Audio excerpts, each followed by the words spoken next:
सत्संग मोहनलाल जी कुमावत के यहाँ हो रहा है। हम सब लोग इसमें जो बचे हुए हैं, जो नहीं जा सके किसी कारण से, वो सब यहाँ उपस्थित हैं। तो हमारा बड़ा सौभाग्य है कि हम इस सत्संग की धारा से अपने को जोड़ रहे हैं। देखो, हमने देखा है कि सत्संग वो धारा है जिससे हम पवित्र होते हैं और आगे बढ़ते हैं, अपने जीवन का लक्ष्य ऊंचाई की ओर ले जाते हैं। हम सभी जानते हैं कि हमारी उत्पत्ति रजोगुण से होती है। रजोगुण में चंचलता है, यही उत्पत्ति का कारण है। तो इसके साथ ही मन पैदा होता है, जो आत्मा की शक्ति को लेकर के पैदा होता है। तो उसकी प्रवृत्ति नीचे की ओर रहती है। वो जितनी भी बातें हैं, अधिकतर खराब बातें ही सोचता है। तो इस नीचे की प्रवृत्ति को हम अगर ऊपर की ओर ले जाएं तो हमारा कल्याण हो सकता है, क्योंकि जहां से हमारी उत्पत्ति है वहां तो शून्य है, कुछ भी नहीं है।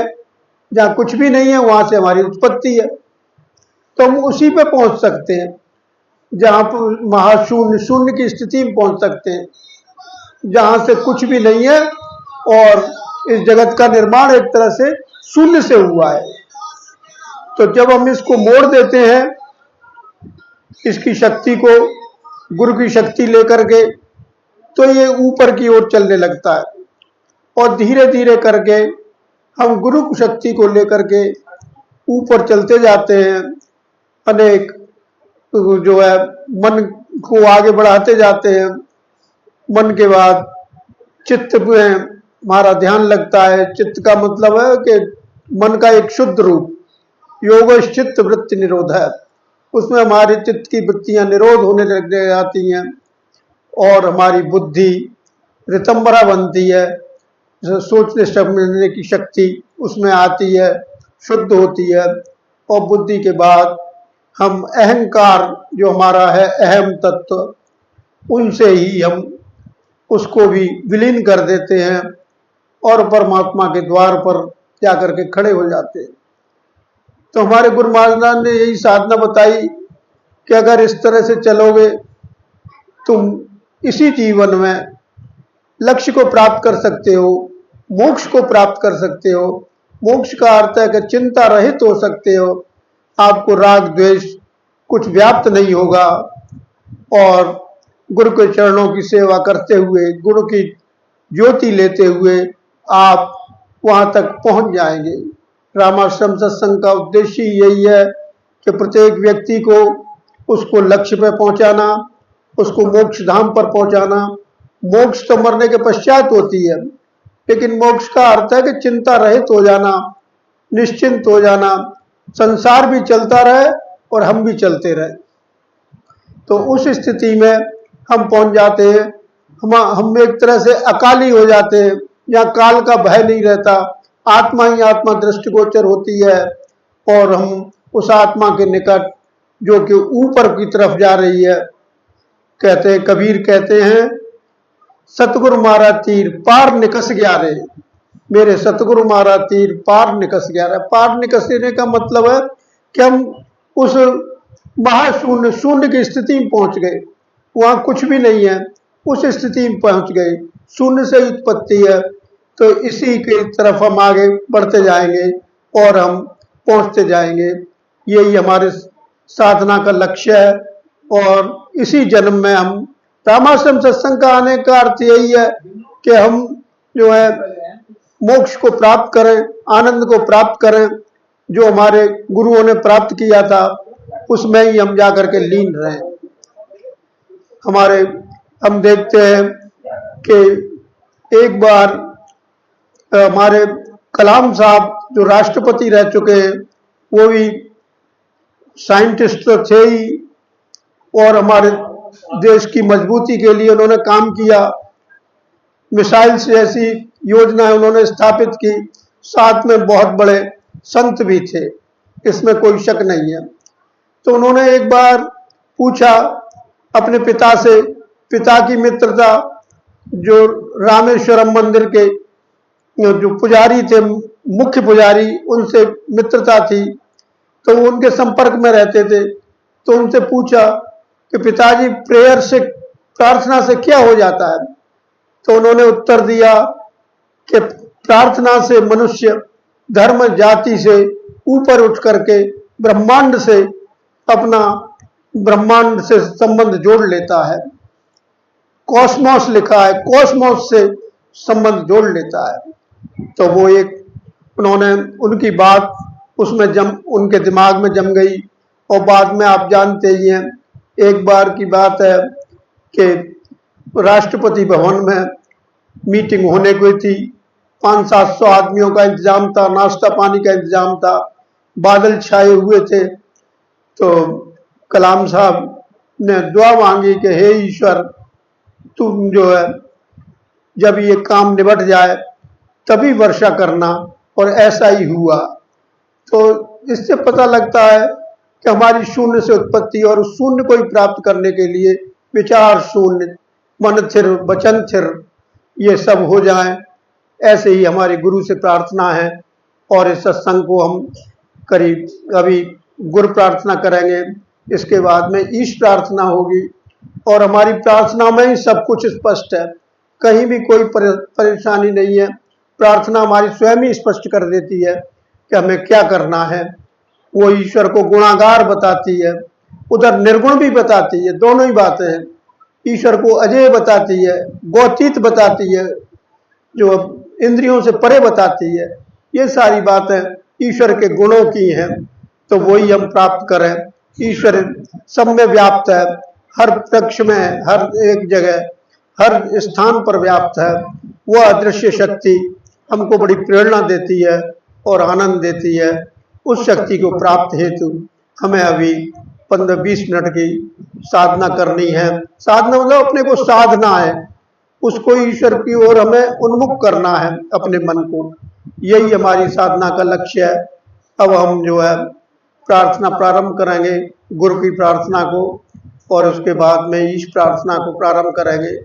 और जो ईश प्रार्थना, उसमें सब कुछ स्पष्ट कर दिया है। ईश्वर क्या है? आनंद का घन है, कोई मन को प्रसन्न करने वाला है। हमें भागने की जरूरत नहीं है, संसार में रहते हुए भी हम उच्च पद प्राप्त कर सकते हैं, जो संसार के कार्य भी कर सकते हैं और पहले से अच्छी तरह से कर सकते हैं, और संसार में रह भी सकते हैं। और इस प्रकार एक नव जीवन हमारा हो जाएगा, हमारा शरीर सुगंधित हो जाएगा, हमारा शरीर जो है सुगंध से भर जाएगा। सुगंध का अर्थ है कि हमारे शरीर में भी परिवर्तन आ जाता है, पूरी एक तरह से हमारी शरीर की केमिस्ट्री बदल जाती है। आपने देखा होगा, सुना होगा, पूतना नाम की राक्षसी थी जो कृष्ण के पास आई। पूतना का मतलब जो पवित्र नहीं है, वह उनको मारना चाहती थी, परंतु कृष्ण मारने से नहीं घबराते, उसके दोषों को निकालते हैं। उसने स्तनपान कराया मारने को, लेकिन फिर भी उन्होंने सारे दोष खींच लिए उसके, और दोष खींच करके वो जो थी मृत्यु को प्राप्त हुई। तो जब उसको जलाया गया तो उसे 2 कोस तक, भागवत कहती है कि 2 कोस तक उसकी सुगंधी गई। अर्थात ईश्वर के ध्यान से मनुष्य भी सुगंधित हो जाता है। ऐसा डॉक्टर साहब ने भी लिखा है एक जगह पर कि उसके मलमूत्र कम हो जाते हैं, वो एक दिव्य पुरुष बन जाता है। तो उसी साधना के लिए आज हम प्रयत्न करते हैं, और एक कदम आगे बढ़े, एक एक कदम करके हम आगे बढ़ते चले जाएंगे। ऐसी हमारी गुरु से प्रार्थना है, और अब प्रार्थना प्रारंभ करें।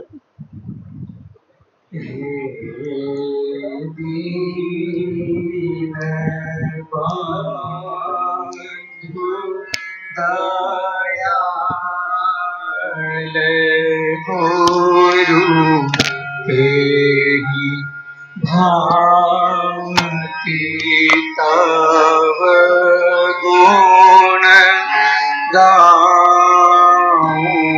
मैं, तुम्हारे पवित्र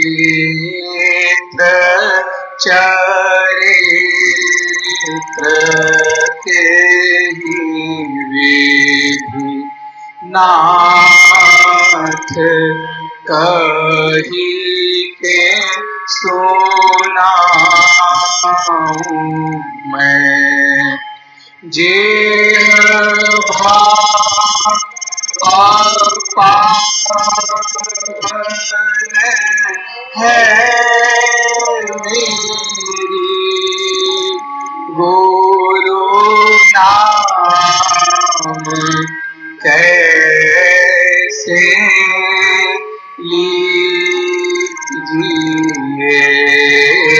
मान फंस रहा भव जाल में वह किस तरह प्रभु दीजिए।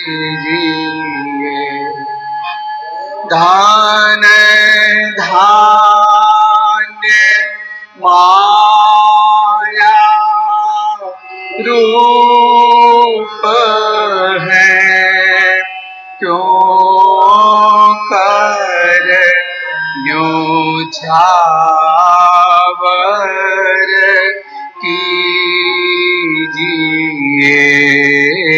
संसार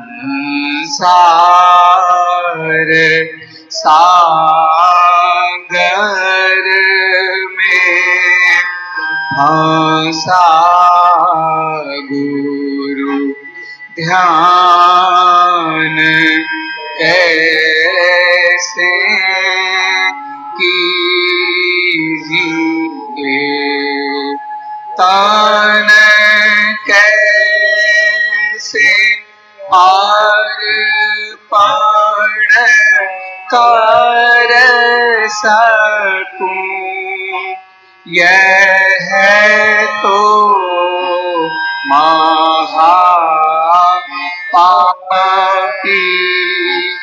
अधम धन धान्य ओ मन दे के गुरु तुमसे नहीं उद्धार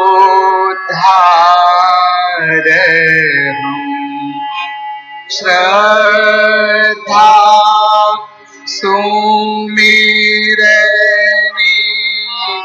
भेंट कर मैं दीन हो चरणों पड़ा मैं पतित हूँ तुम पतित पावन आपका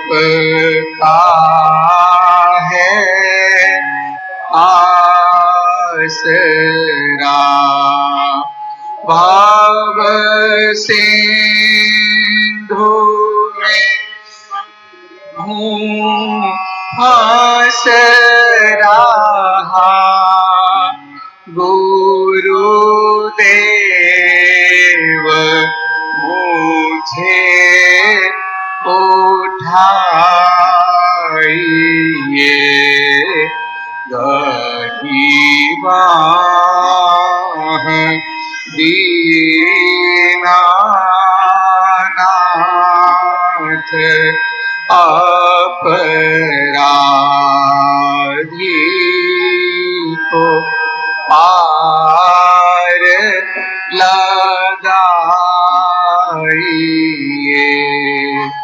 जो दीन हो चरणों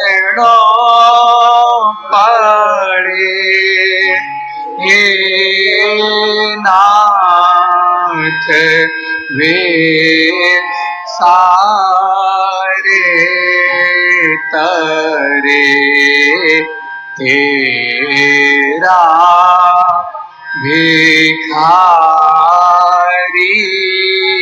तुम बिना प्रभु आसरा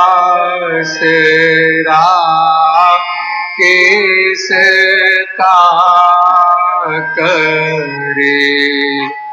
मैं दीन हूँ तुम दीन बंधु, मैं अधम तुम नाथ हो।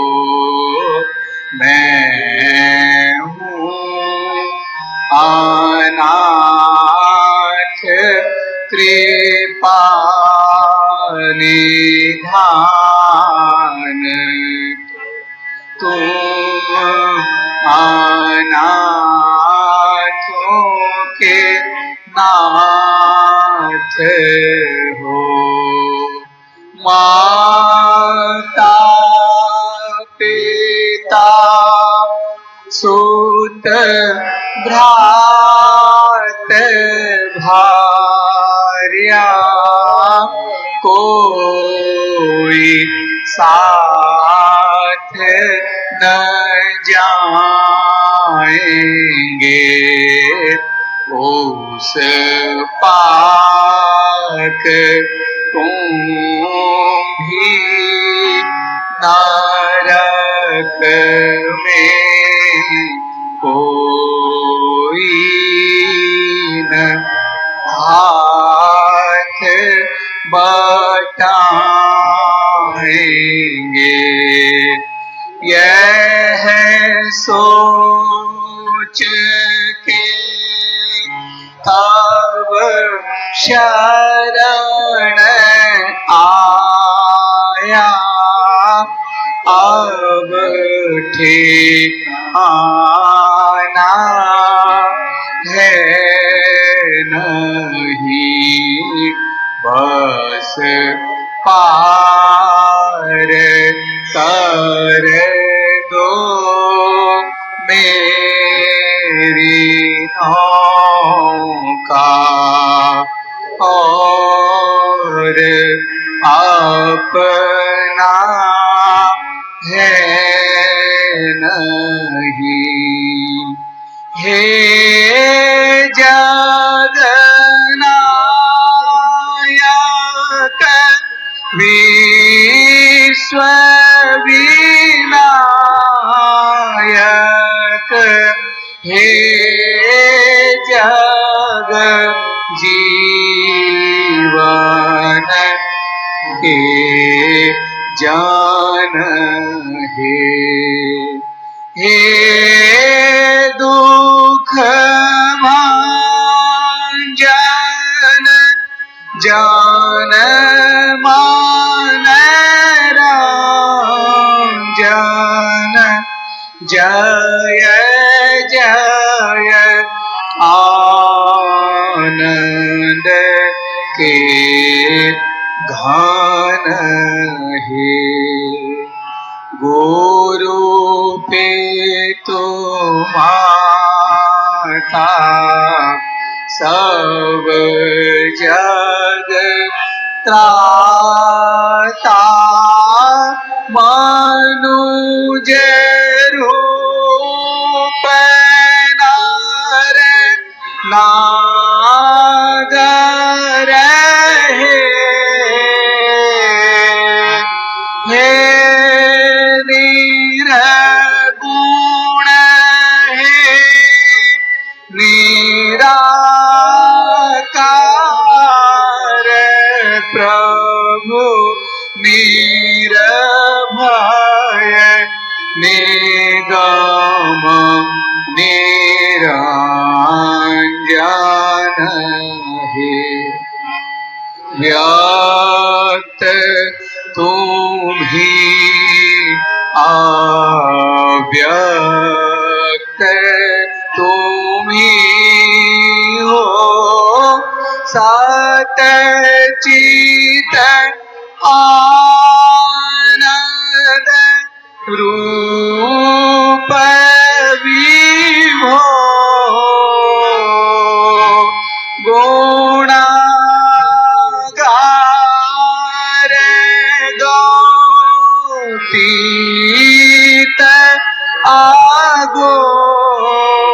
सुंदर अनुभव गम्य आजे प्रभु सबके स्वामी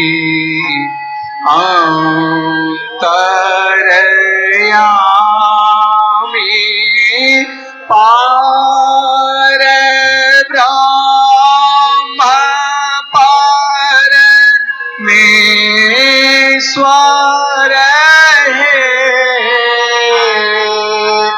करुणा सागर सब गुण आगर सतचित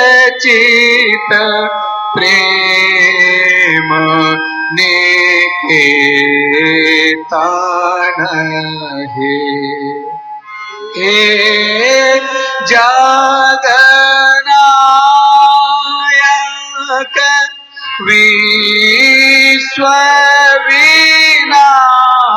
विश्वविनायक हे जग जीवन के जान हे दुख भांजन जान मान रंजन जय जय आनंद के गान है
त्वमेव विद्या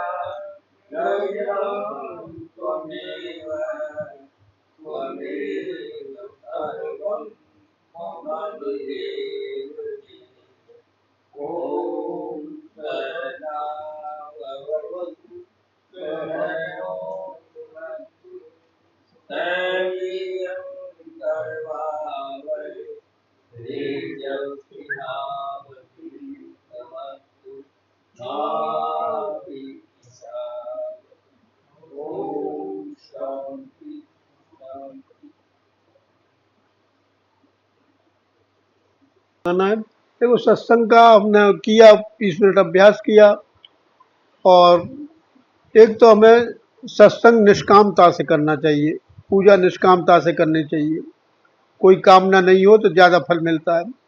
और 2-3 बार कर सकते हैं अपन। मैंने एक बार तो कुलशेख साहब से पूछा, जयपुर वालों से, कि सत्संग कितनी देर करना चाहिए, पूजा कितनी देर करनी चाहिए। तो उन्होंने जवाब दिया कि देखो, ये मानसिक क्रिया है, नए नए साधकों को अधिक नहीं करनी चाहिए। फिर भी उन्होंने जवाब दिया कि आप 30 मिनट कर सकते हैं, 5 मिनट का गैप दे सकते हैं, और फिर 30 मिनट कर सकते हैं। ऐसा उन्होंने जवाब दिया। एक बार में 1 घंटे की साधना की जा सकती है, और सुबह शाम और रात्रि में विशेष लाभ मिलता है। तो वैसे तो ईश्वर जागता ही रहता है, हर समय जागता रहता है, कोई उसकी बात नहीं है, चाहे जब करें। लेकिन सामूहिक सत्संग में तो चाहे जब किए जा सकते हैं, दोपहर में करो, शाम को करो, लेकिन अपनी साधना में सुबह शाम ज़्यादा करना ठीक रहता है। उस समय शक्तियों का प्रवाह अच्छा होता है, तो ईश्वर जागता रहता है। इसका एक उदाहरण मैं आपको देता हूँ, जो मैंने टूंडला में, लोगों ने टूंडला में देखा कि हर समय ईश्वर जागता रहता है। तो कुछ लोग ऑस्ट्रेलिया से आए हुए थे, तो तीसरा दिन आया, ठहर जाओ, तीसरा दिन जब आया तो पत्रकार लोग आ गए आगरा से। उन्होंने पूछा कि आप लोगों को कैसा अनुभव हुआ। तो उन्होंने जवाब दिया कि और तो ज़्यादा साहब समझ में आया नहीं, लेकिन इतना तो हमारी समझ में आ गया कि जो यहाँ के वीआईपी हैं पंडित जी, उनसे 24 घंटे में किसी भी समय मिला जा सकता है।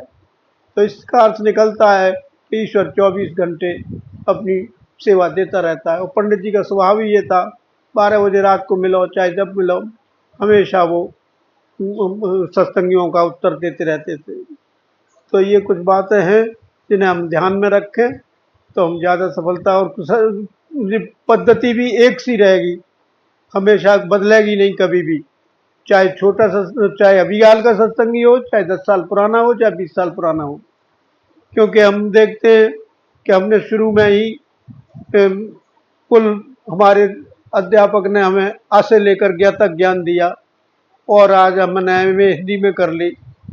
अक्षर तो उतने ही रहे जितने पहले थे, और हम विद्वान बन गए, और अन्य किताबें भी पढ़ने लग गए, अन्य विषय भी पढ़ने लग गए। इसलिए क्रिया तो एक ही रहेगी हमेशा, ये ध्यान रखें। और अभी हम सत्संग ये भोग लगाते हैं, ईश्वर की दी हुई ये वस्तुएं हैं, जो मिष्ठान फल जो कुछ भी हैं, तुदीयम वस्तु गोविंदम तुदीयम अर्पिते, तुम्ही को अर्पित की जाती हैं।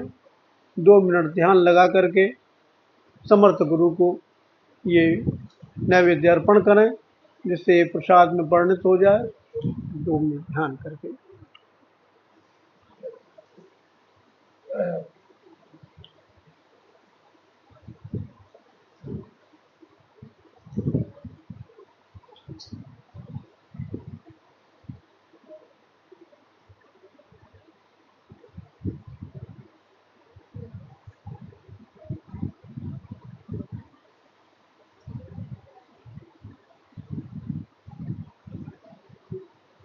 मैं अधम हूँ, पतित हूँ पुरातन, कैसे द्वारे तुम्हारे मैं आऊँ। मैं अधम हूँ, पतित हूँ पुरातन, कैसे द्वारे तुम्हारे मैं आऊँ। कैसे कदमों में बैठूं मैं गुरुवर, कैसे चरणों में ध्यान लगाऊं। मैं अधम हूँ, पतित हूँ पुरातन, कैसे द्वारे तुम्हारे मैं आऊं, कैसे पद्म परागों में पाऊं, कैसे निर्मल में मन को बनाऊं,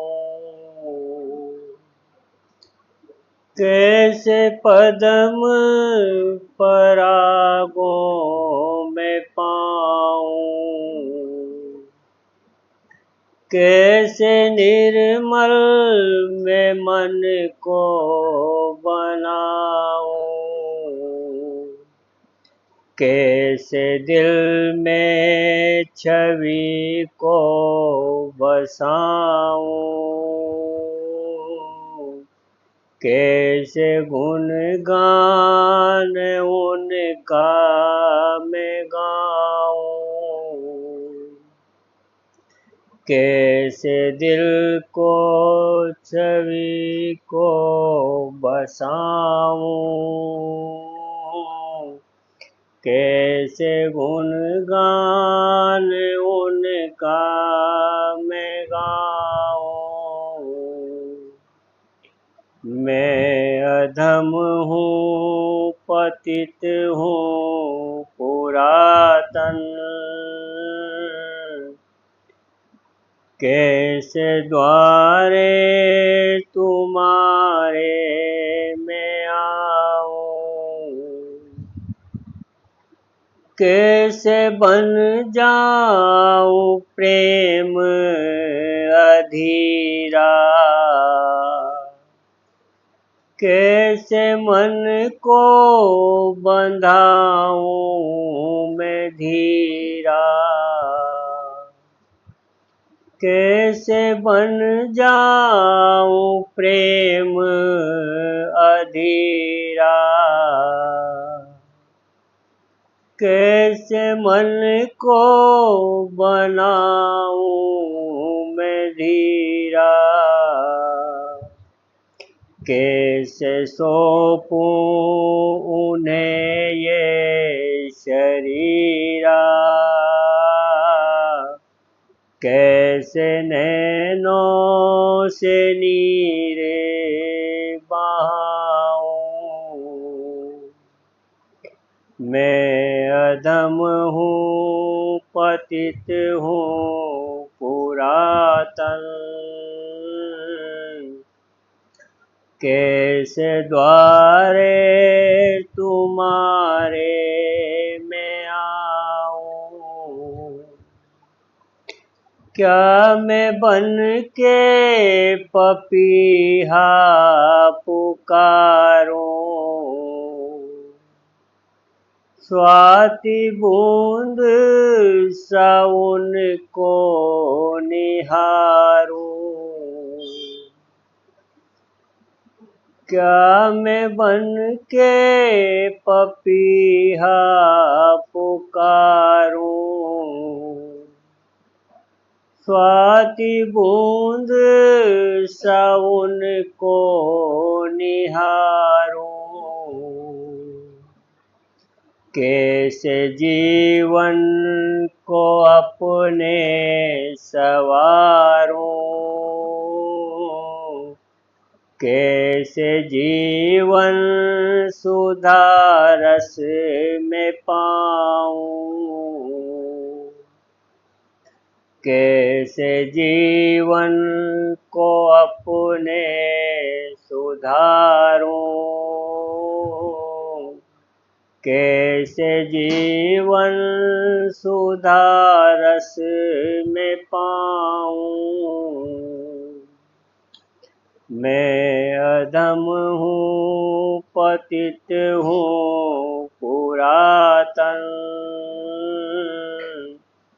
कैसे द्वारे तुम्हारे मैं आऊं, कैसे कदमों में बैठूं